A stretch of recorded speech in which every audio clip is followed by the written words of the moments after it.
Au laboratoire du Fourneau d'Eyo, Daniel Hernandez est un physicien reconnu. Il forme ici deux collègues du CEA sur son invention, le pyroréflectomètre, un appareil pour mesurer les très hautes températures, un dispositif qui a obtenu le prix Cristal du CNRS.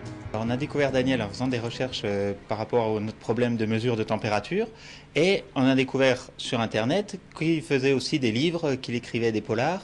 Et le succès est au rendez-vous. Sa renommée est à présent à double facette. Retraité depuis peu, ce scientifique écrivain a travaillé 40 ans dans le solaire, une expérience qu'il a su mettre à profit. C'est la créativité qui travaille en permanence.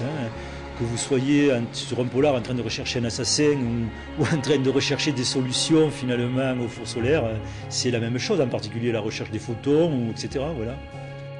Du photon à l'assassin, Daniel Hernandez a déjà résolu 9 affaires, des romans policiers qu'il a commencé à écrire en 2000 après le décès de son fils de 28 ans.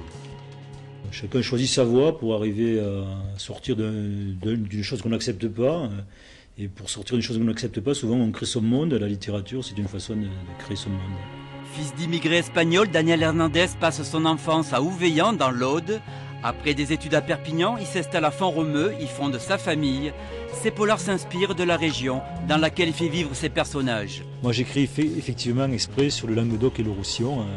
Je mélange de l'occitan et du catalan parce qu'on est de la même culture, il ne faut pas oublier, on est méditerranéens tous les deux.